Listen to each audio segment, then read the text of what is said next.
Hi, I'm Jen. And I'm Greg. And welcome to Flights or Growlers. Today we're at the EPCOT International Festival of the Holidays 2021. The EPCOT Festival of the Holidays is in its 5th year. It debuted in 2017. Activities include the Cookie Stroll, Candlelight Processional, Olaf's Holiday Expedition, and Joyful Gospel and R&B Group. The festival runs November 26th through December 30th, and then it's back to die at Epcot awaiting the Festival of the Arts. Make sure you grab your festival passport to have in-depth details on every single offering at all of the booths. If this is your first time visiting the channel, please be sure to like and subscribe and hit that notification bell to be alerted of all of our new videos as they are posted.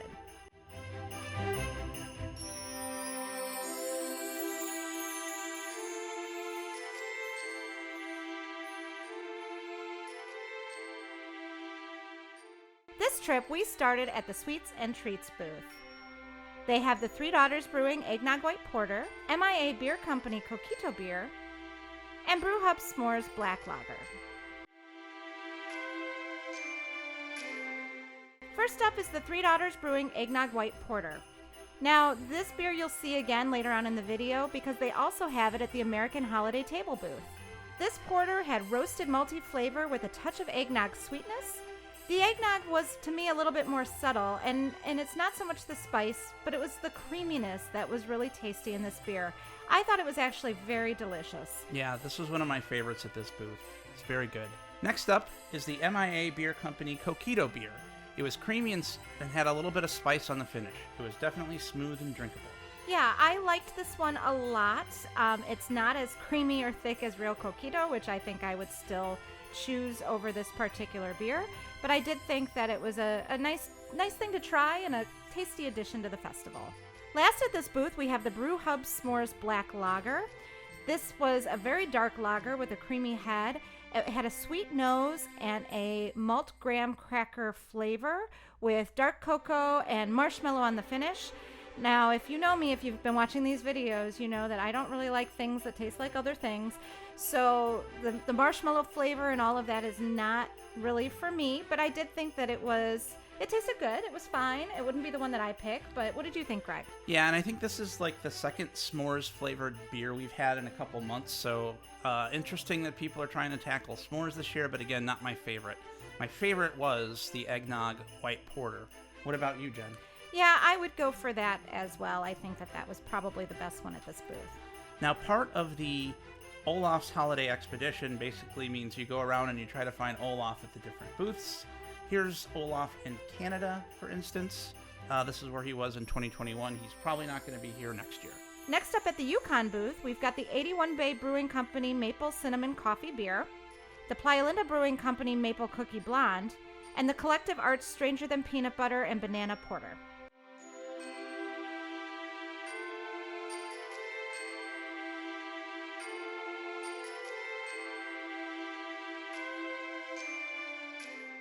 First off was the 81 Bay Brewing Maple Cinnamon Coffee Beer.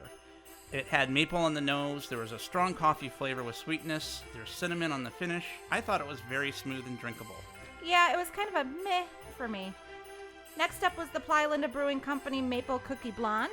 This had a sweet nose with a hint of spice. It was not a good blonde, I would say. Very mapley on the finish. The maple clashed with the blonde flavor for me. It was a do not like. Yeah, I didn't care for this one very much.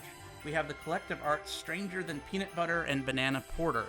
It has this kind of off-putting brown banana chai tea color with banana on the nose and a hint of peanut, a sweet hint of banana flavor, and a mellow peanut butter flavor throughout. It also had a little bit of a hint of a porter malt. You know, I actually really liked this one. This was my favorite at the booth. Not surprising considering our comments on the other two. But I really did kind of like this one. This is, again, not one I would get a full glass of, but it was kind of fun to taste. Yeah, I agree. Of the three, this is definitely my favorite here at the booth. Next up, we're going back to the Morocco Pavilion for a cider flight.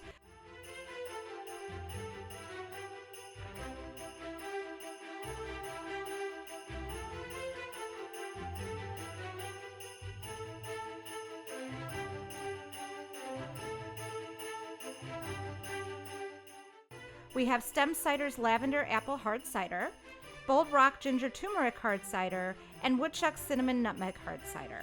Both the Bold Rock and the Woodchuck, we tried it before at the EPCOT Food and Wine Festival, and we have already reviewed those, so we'll kind of go over those relatively quickly. Yeah, we'll put a link to that video in the description down below. First up was the Lavender Apple, the Stem Ciders Lavender Apple Hard Cider.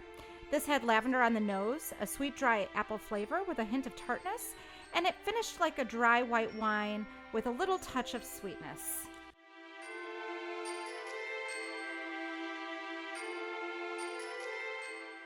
So, like we said, both the Bold Rock Ginger Tumeric Hard Cider and the Woodchuck Cinnamon Nutmeg Hard Cider can be found in our EPCOT Food and Wine video from 2021, the part 2. We did like both of these ciders, but won't go into depth on them here since we had already reviewed them. Yeah, fresh, refreshing cider flight all around. Yeah, definitely liked them all. And my favorite of the three is that Bold Rock Ginger Tumeric Hard Cider that we had before.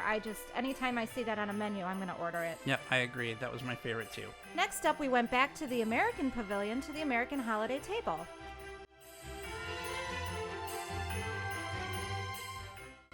It seems like Disney is back at full capacity, or at least mostly full capacity, because there were a lot of people in the park. Yeah, definitely a lot of people in the park. So use whatever precautions you're comfortable with to be safe and to stay safe out there.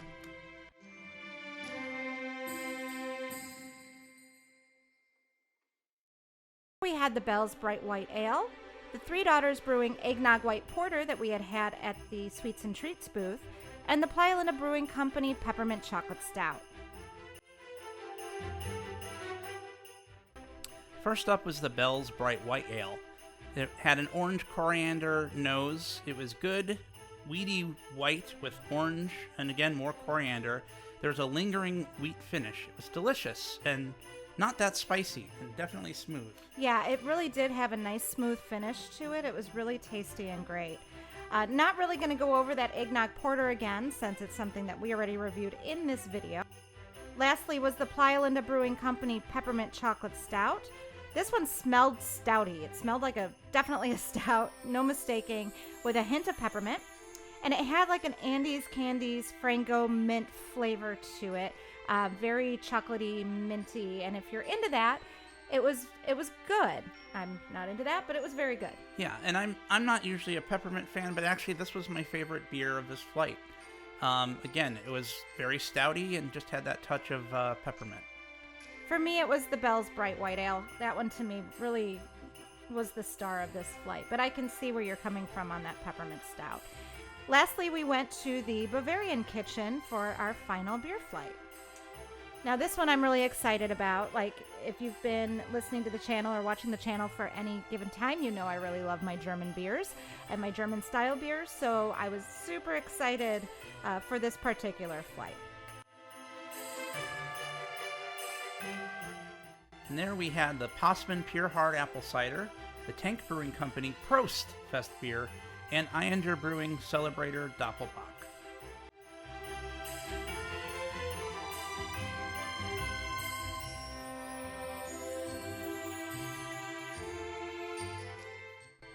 First off, we have the Possman Pure Hard Apple Cider. This was a sweet cider. It had some Riesling-like notes of pear and apple. Very crisp, very refreshing. I really enjoyed it. Yeah, I thought this was a very refreshing cider too. Not quite as good as the Lavender Tumeric, but I enjoyed this one also. Yeah, definitely. Next up was the Tank Brewing Company Prost Fest Beer. This one was very pilsnery. But it was yeasty and malty, fest beer style, very, very delicious. Really loved it. Yeah, very light in color and refreshing. Definitely pilsnery, but delightful. And finally, the Ayinger Brewing Company Celebrator Doppelbach. This was malty on the nose, had a malty flavor with a touch of smoke, and a subtle hop with slight raisiny finish. I really enjoyed this. I really like Doppelbach, so this was by far my favorite of the flight. What about you, Jen? Yeah, you know, it was hard to pick because I did love all three, but I love a well-made Doppelbach, and this is certainly a well-made Doppelbach. It was really very delicious. I would definitely go back and get a full size of that. Did you attend the 2021 EPCOT International Festival of the Holidays? If so, leave a comment down below and let us know what your favorite food or beverage item was. For Flights or Growlers, this is Jen. And this is Craig. And we'll see you at the brewery.